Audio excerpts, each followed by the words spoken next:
Hi everybody, it's Honest John. Boy, I hate it when I screw up. And I did. So I have to correct it. Put up a video called Cannon Fodder, and I had my facts wrong. So I'm redoing that video and I'm correcting the facts. Here we go. Conservatives, mostly Republicans, but some Democrats, love to talk about supporting the troops. And they love to accuse people who don't agree with them of not supporting the troops. Now, in my opinion, the most important part of supporting the troops is not to send them to war unless it's absolutely necessary, to make sure that they have the equipment and the training needed to fight that war, and to take care of them when they get home. So conservatives fail that test already. Now, after Osama bin Laden was killed, Senate Republicans refused to allow a resolution to come to the floor praising our armed forces. Why? Because they didn't want to go on record approving anything that the Obama administration had done. Now, this was a direct slap in the face to every man and woman in our military and every member of their families. But here's something so outrageous, so unpatriotic and despicable, it's hard to believe. The Republican Secretary of State of Colorado ordered that ballots not be sent to our military serving overseas. Now that's where I screwed up, because I thought it was the governor that did that. It was the Secretary of State. Scott Gessler is the Secretary of State. He's the one that gave the order. John Hickenlooper is the governor. He did not give the order. However, he is the governor. He should have intervened. Fortunately,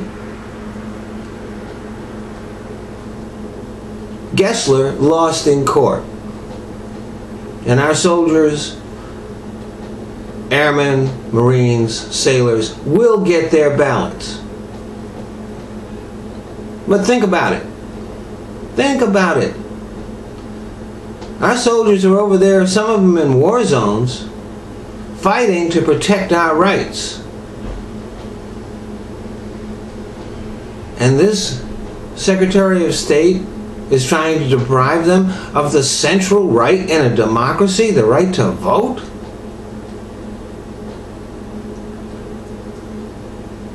And the governor didn't intervene?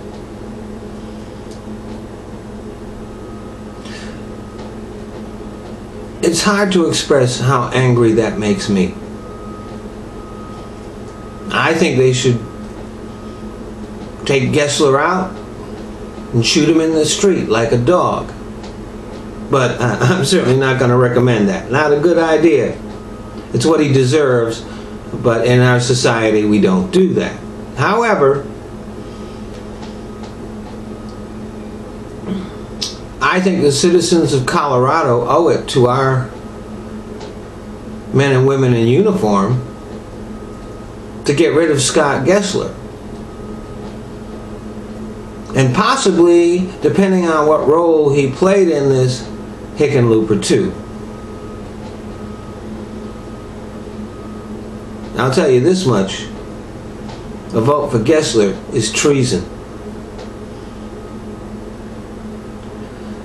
Now here's something else. During the debt ceiling debate, the Republican Congress thought nothing of holding our troops hostage to try to accomplish their ideological goals. And they're threatening to do it again in the next military funding bill. The Republicans are once again threatening to hold our soldiers hostage. This time it's about an amendment about gay marriage. Doesn't matter. Doesn't matter what the issue is. Our men and women in uniform should never be used for political purposes. But see, the Republicans don't see our troops as people. They don't see them as the heroes that they are. To them, they're cannon fodder, to be used for any cynical purpose they want. That's why they're so quick to send them to war and so reluctant to give them help when they need it. I say, if you say you support the troops, then you damn well better do it. And I hope every member of our military and their families will remember these things when the 2012 elections roll around. And by the way, if any of you guys are watching, I'm coming to Japan, and with a stop in Hawaii between the 19th and 23rd and 24th of this month. And I don't know exactly where I'm going to be. I'm pretty sure in Hawaii I'll be at Hickam, but I'm not exactly sure what bases I'll be doing in Japan. But you're soldiers, you know what's going on. So come on out to the show. I'll make sure to get my best show for you. And in December, I'll be heading back to the Middle East. I'm not sure exactly where I'm going to be, what bases I'm going to be doing there. But keep your ears to the ground, because I'm coming. See, when it comes to supporting the troops, I don't just talk the talk. I walk the walk. Y'all politicians need to do the same thing. Thanks for listening.